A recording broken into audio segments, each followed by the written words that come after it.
Good morning, boys and girls of the internet. How's everyone doing this morning? So we're back with our Ditch Witch 1220. This is weird, I'm looking at it backwards in the camera. This is our Ditch Witch 1220. We left off the other day when we ran out of parts and things to throw at it that I had in stock.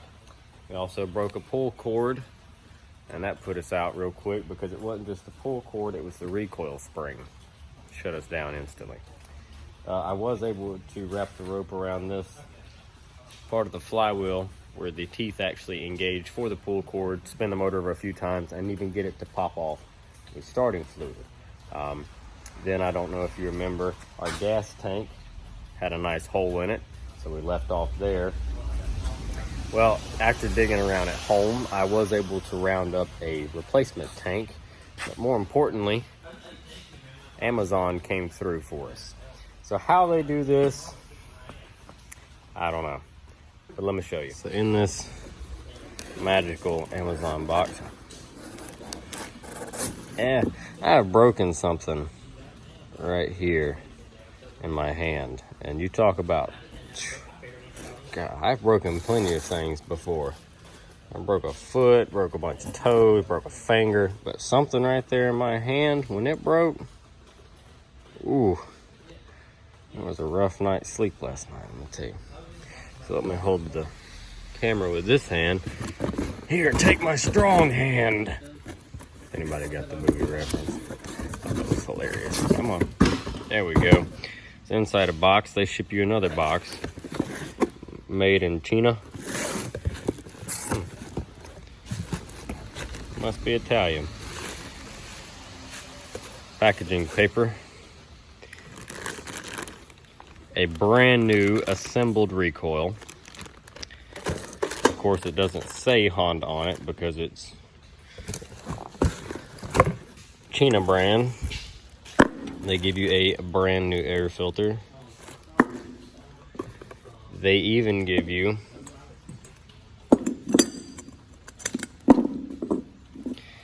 a new ignition coil and the pull start gear, which is the same as the old one, minus the notch that the old one has right here to be able to wrap a rope around it and pull it in case the starter breaks. I don't know what the purpose of sending this was, but you've also got a random floater gasket in there. Inside here is a bunch of cool things. Looks like a carb spacer deal. They send you a brand new kill switch, 2 more gaskets, a Sparky Boy that says Savior BP6E on it. I never heard of Savior. A fuel filter that you can see through. I like that.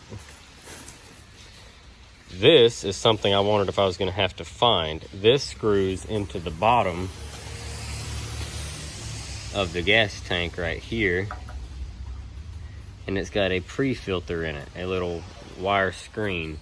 And this is the one that came out. Pretty cruddy. So the fact they give you this one is awesome. With a new washer on it. Okay, we're not done. They also send you this, which I can only assume is some sort of little,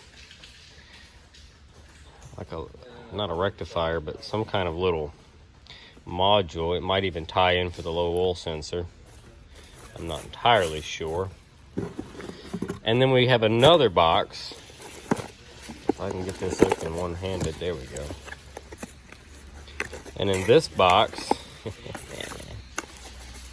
you get a new piece of fuel line and the complete carburetor assembly. Come on. Let's go. Boom. And this is probably where they want this plate to go. Somewhere in there like that. I'm baffled at the amount of stuff that we'll ship you. Now, would you like to take a guess on what I spent on all these parts so we can hurry up and get into the actual video of us making it work? All of it was shipped together in one box. Carburetor, spark plug, pre-filter, fuel filter, shut-off switch, the crank key. You got a new ignition coil, and that's a good-looking ignition coil, man, with the boot and all. Air filter and the recoil. And this is the choke mechanism in case you either have the choke style that is connected up here that you move yourself, or if it has the linkage style, which ours has a mechanical, so it will use this. $30. $30 on Amazon, and they ship you all of this. The local Honda place wanted like 3 times that for a pull cord or a recoil. And I don't know what they wanted for a coil, which I didn't even need a coil. I knew this thing had spark, but the carb was like another $63. This is a Ching Chang carburetor, but I mean the casting and everything is not the worst. I've used a bunch of these and they always work like hell. I mean, some damn good carburetors. They even put a model number on it. $30. Now let's get it all put on here and see if any of it works. Well, the rain's coming down. We switched cars in the lift bay, and I put this thing together. And this is a pain in the butt, trying to get this whole conglomerate figured out. And I don't have this hooked up right, so I gotta go back and fix that real quick. Got the fuel line jerry-rigged together with a filter and the pre-filter and the tank washed out. That's the new tank. There's our rotted out tank. Carburetor, the new one is installed. That ratty air cleaner box thing is also on there, although that probably won't stay for very long. And the new pull cord and all of its glory is now reattached. So I guess let me fix this switch issue. We'll pour some gas in it. It's still empty. Have not put any gas in it yet. And we'll see if it'll crank. Alright, so we poured some gas in it. The filter's filled up now. I kept waiting for the filter to fill up and it wasn't, so I kept checking the tank and I thought maybe it was plugged. Didn't have the dang gas turned on, so there's an air pocket. As soon as I popped the gas on, filter filled. And now I'm gonna get you guys set up over here and we'll give it a go.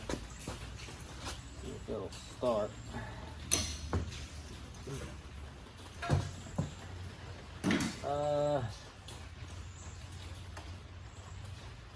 I think to the left is choke. On.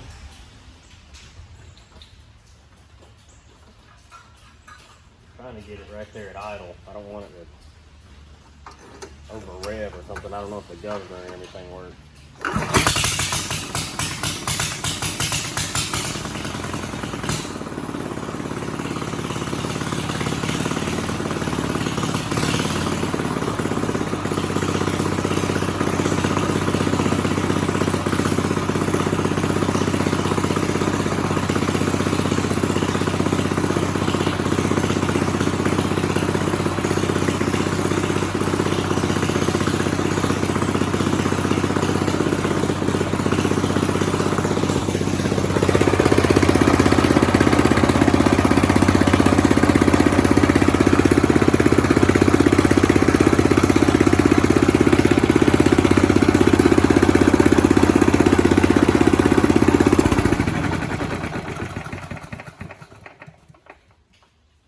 That was easy enough. It's really loud. The exhaust is still broken off, so I've got to get the muffler. I forgot it. It's on the flatbed at the house. So let's turn that fuel off. So now I guess, well, that didn't run too bad. So I guess I need to bolt the tank down now since I didn't have a fuel delivery issue like I thought. Put the bolts in there. Like I said, this is the tank off something at the house we had laying around. And the only thing I really noticed it was different. It's got the same studs in the bottom, the same petcock but there's no, of course, no rust holes in the tank. The only thing I can tell is that the factory Honda tank fills from the center, and this Zhongqing General Power engine tank fills from one side. So, all in all, they mount the same. They probably have about the same capacity. So I think that's gonna work just fine. The kill switch does work. That's good. And all this spaghetti wiring down here goes up to a hour meter that has long since bit the dust. So I'm probably just gonna remove that. And the other wire goes up here to probably a kill switch or something, and this was added. I don't think it ever had a kill up here on the ditch switch left handle. I need to look again. Now there is a safety trigger of some sort that was probably factory that has once again long since bit the dust. And then we've got some wiring over here that is of questionable nature. It does things I don't know. So I'm probably just gonna omit all of that. It'll start and stop down here, and we won't have a dead man switch anymore, but that'll be okay. And if I can get some belts on it, we can see if our hydraulic pump is any good, and if the motor or the auger on the front, if it raises and lowers. And I believe the hydro pump also runs the hydrostatic drive for the axle. So it's showing it's a little low on fluid, but it's also sitting tilted way back, so there is probably some in there. It's probably just low. So we'll top that off.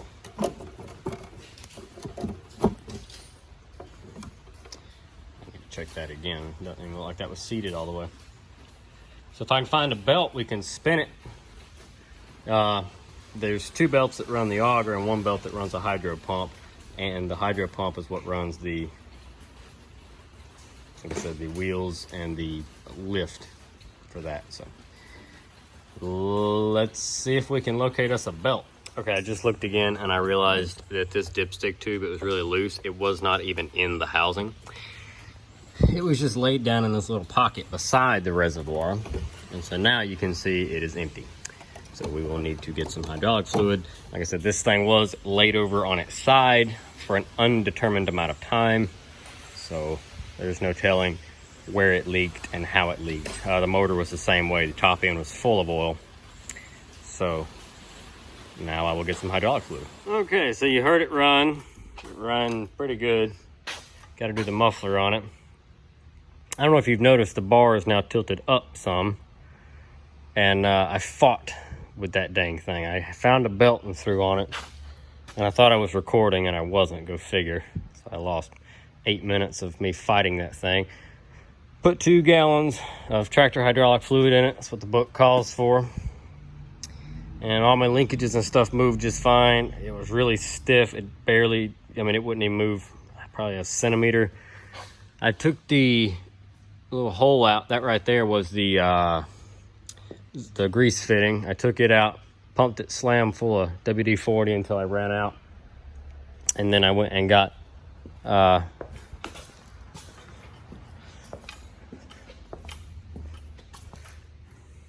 this is called Freol Original Rust Eater Deep Penetrating Oil. Now, Croyle is really, really good. I like that, but for some reason, it is really hard to find here now. So I'm out, and I don't know when I'm going to be able to get some more. Apparently, it's just nobody's got any right now. So Freol is what I grabbed. Smells really funny. And spraying it all down in there, working at it. You know, this thing was pitched down, and it had the machine tilted almost the way you see it now because how the nose was down. Well, I finally got it up to about where it's at now. And if you set the jack down, it sits level. It sits flat. And that's actually ever so slightly off the ground. Now, the 1220 machine is designed that auger is supposed to come up to about there. It's supposed to come way up. So I need it to lift some more, and then I can work on the cylinder and see if we can't keep greasing that. Maybe that's just froze. I don't know. I got the chain free. It spins good. I just need it to go up and down and up and down. So I don't really think it's a cylinder issue. You can watch it when I hit the hydraulics. It's really putting some strain on it. This just isn't lifting. I think it's rusted on the shaft in here. So we're going to keep using some free oil. If I can find some Croil, I'll throw that down on there and see if we can't get this thing free. But the motor runs. The motor runs good. So will the cheap Ditch Witch 1220 run? Yes. Yes, it will. So now, if I can get that to raise and lower, the bar to spin, I'm going to weld this all back together, and then we'll work on some tires, and then we'll trench with it. But we'll just have to see how it goes. As of right now, it's about medium on my priority list. The next thing I'm going to do is I got some parts coming in to fix my golf cart, the gas one, and I'll make a video on that, doing the repair. And then we got some stuff at the house we need to get ready for winter. And that white Dodge out there, that is not the same white Dodge I used to drive. That is the other white Dodge. I got to put a motor in that one. It's a long bed. I think that's going to be this year's firewood truck. So we'll see. Thank you all for watching. And so there's the Ditch Witch 1220. Will it run? Yeah, runs great. Now, if I can get it to lift, we'd be in business. Thanks for watching, folks. Drop a comment down below. Let me know what you think. We'll catch you in the next one.